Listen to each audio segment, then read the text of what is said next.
Bengaluru India का IT hub, एक ऐसा शहर जो पहले गार्डन सिटी या फिर सिटी ऑफ लेक से जाना जाता था। लेकिन ये शहर आजकल ऐसे प्रॉब्लम का सामना कर रहा है जो कि बहुत सारे लोगों को समझ में नहीं आता, और वो है पानी का शॉर्टेज। बोरवेल ड्राई होते जा रहे हैं, लेक्स कम होते जा रहे हैं और बेंगलुरु के लोग टैंकर वाटर पर डिपेंडेंट हो रहे हैं। सोचिए एक ऐसी सिटी जहां से दुनिया में टेक और स्टार्टअप ऑपरेट होते हैं और वहां पर लोग बेसिक नीड मतलब पानी के लिए स्ट्रगल कर रहे हैं। गार्डन सिटी अब टैंकर सिटी बन चुका है और आईटी हब अब पानी के लिए डिबगिंग कर रहा है।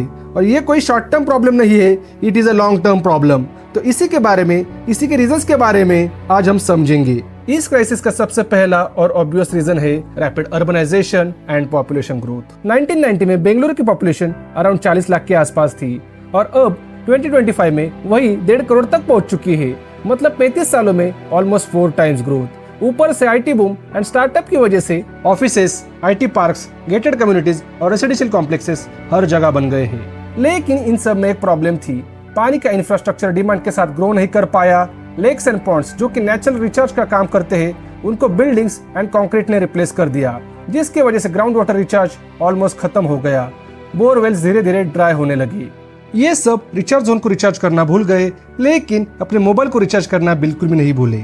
आप शायद सोच रहे होंगे कि ये तो बस ग्रोथ का नेचुरल इफेक्ट है, इसमें और क्या प्रॉब्लम है। लेकिन असली चैलेंज यहीं पे शुरू होता है।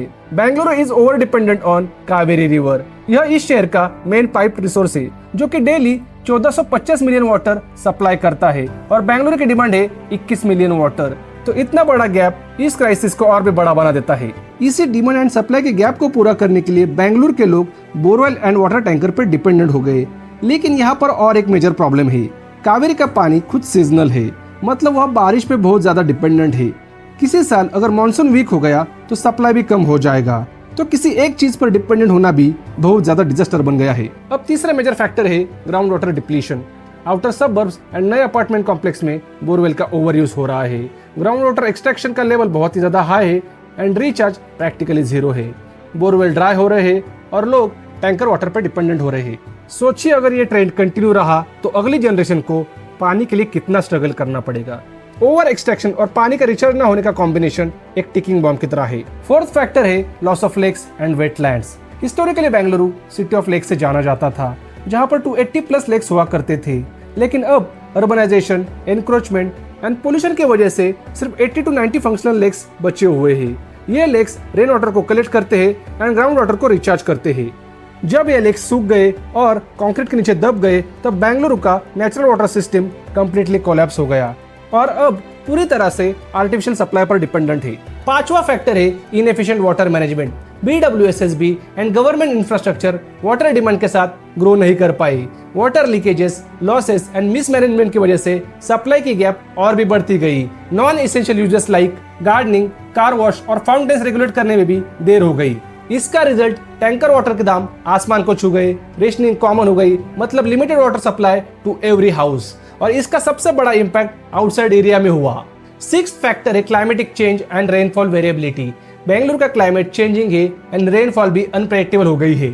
मॉनसून इरेगुलर होने के साथ एक्सट्रीम हीट्स भी लेक्स और रिजर्वायर्स का लेवल कम कर देती है। मतलब ह्यूमन मिस्टेक्स के साथ क्लाइमेट फैक्टर्स भी इस क्राइसिस को बढ़ा रहा है। तो ये सब थे बेंगलुरु वाटर क्राइसिस के रीजंस। अब आप सोच रहे होंगे कि इसका सॉल्यूशन क्या है।